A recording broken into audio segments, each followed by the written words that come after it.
السلام علیکم۔ وعلیکم السلام ورحمۃ اللہ وبرکاتہ۔ السلام ورحمۃ اللہ۔ الحمدللہ۔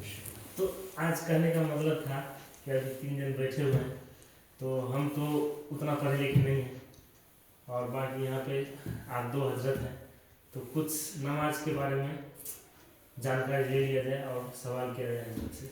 جی ماشاءاللہ، آپ کا بہت بہترین سوال ہے اور بہت بہترین باتیں ہیں، اور یہ بات جاننا بہت ضروری ہے۔ جی جی بالکل۔ تو حضرت آپ سے یہ سوال ہے کہ اگر 4 رکعت والی فرض نماز میں کوئی قاعدے اولیٰ میں بیٹھنا تھا لیکن وہ نہ بیٹھ سکا اور کھڑے ہو گئے، تو اس کا کیا حکم ہے؟ اور سنت والی 4 رکعت میں اس کو بیٹھنا تھا اور وہ اس میں بھی کھڑے ہو گئے، تو اس کا کیا حکم ہے؟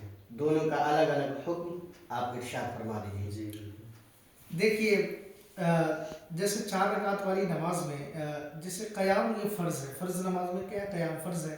اسی طریقے سے واجب نماز میں قیام واجب ہے، اور سنت نماز میں قیام سنت ہے۔ تو اگر کوئی شخص دوسری رکعت میں اس کو بیٹھنا تھا اور وہ بندہ بیٹھا نہیں، کیا ہو گیا؟ کھڑا ہوا، لیکن پورا کھڑا نہیں ہوا ہے، جو قیام کا ہے یعنی سیدھا کھڑا ہوگا وہ کھڑا نہیں ہوا، بلکہ کیا ہے ابھی کھڑا ہو ہی رہا تھا، تو اب اس کو یاد آ گیا تو اب وہ لوٹ سکتا ہے۔ لیکن اگر وہ پورا سیدھا کھڑا ہو گیا، جس طرح قیام میں کھڑے ہوتے ہیں نا، سیدھا کھڑا جس کو بولتے ہیں، تو اب یہ بندہ لوٹے گا نہیں، واپس نہیں آئے گا۔ اب یہ کیا کرے گا کہ اپنی نماز کو مکمل کرے گا۔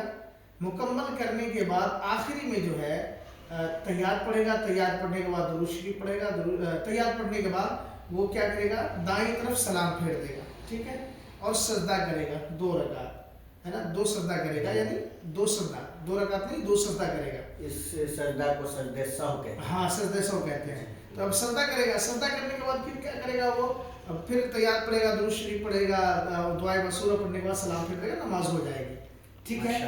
اگر کوئی شخص اگر یہ کھڑا تھا اور آگے بیٹھ گیا، بالکل کھڑا تھا، اسے یاد آیا کہ نہیں اب تو بیٹھ جانا تھا، اب وہ بیٹھ گیا، تو اس کی نماز کیا ہوگی؟ باطل ہوگی، فاسد ہوگی۔ اب اس کو نماز سیدھے سے صحیح طریقے سے پڑھنا پڑے گا۔ اچھا، یہی حکم سنت میں کیا ہے؟ سنت میں فرق ہے، سنت میں اس لیے فرق ہے کہ جب تک بندہ تیسری رکعت کا سجدہ نہ کر لے وہ واپس آ سکتا ہے۔ کیوں واپس آ سکتا ہے؟ کیونکہ یہاں پر قیام سنت ہے نا، تو اب یہاں پر سجدہ ہے، تو اس کو ترک کر کے انسان آ سکتا ہے۔ سنت نماز ہے تو اس میں قیام سنت ہے، جیسے فرض میں فرض ہے قیام، واجب میں واجب ہے، سنت میں سنت ہے، تو اس میں یہ بیٹھ کر کے نماز پڑھ سکتا ہے۔ لیکن وہاں کیوں نہیں پڑھ سکتا تھا؟ کیونکہ وہاں قیام فرض تھا، تو کسی واجب کو ترک کر کے فرض کی طرف آنے، مطلب فرض کو ترک کر کے واجب کی طرف آ نہیں سکتے۔ لیکن یہاں پر کیا ہے؟ ایک سنت کو ترک کیا جا سکتا ہے، کیونکہ یہاں پر بیٹھنا واجب تھا تحیات کے لیے، تو اب یہ بیٹھ جائے اور بیٹھنے کے بعد اپنی نماز کو مکمل کر لے۔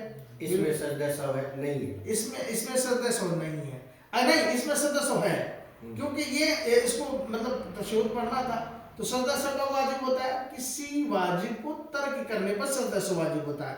تو اب یہاں تحیات پڑھنا کیا تھا؟ واجب تھا، تو اب اس کو سجدہ سہو کرنا پڑے گا آخر میں، یعنی 4 رکعت جب مکمل کرے گا، تحیات پڑھنے کے بعد سلام پھیرنے کے بعد پھر کیا کرے گا؟ یہ 2 رکعت، یہ اپنی نماز کو بالکل مکمل کر لے گا اور نماز اس کی ہو جائے گی۔ لیکن اس کا خیال رکھنا چاہیے، بعض اوقات یہ ہو رہا تھا کہ نہیں بھائی یہ تو سنت ہی ہے، تو اس میں سجدہ سہو کی حاجت ہی نہیں ہے، تو اس طرح کا مسئلہ نہیں ہے۔ بضابطہ بہار شریعت میں اور کئی کتابوں کے اندر جو ہے اس نماز کے احکام میں بھی یہ مسئلہ بڑا آسان طریقے سے سمجھایا گیا ہے، بہار شریعت میں بھی ہے، اور اس کے تعلق سے جو ہے آپ کو جو فرض علوم سیکھیے ایک کتاب ہے، اس کے اندر بھی یہ مسئلہ بڑا آسان طریقے سے دیا گیا ہے، ٹھیک ہے۔ ماشاءاللہ، ماشاء اللہ، آپ کا جواب سن کے اچھا لگا۔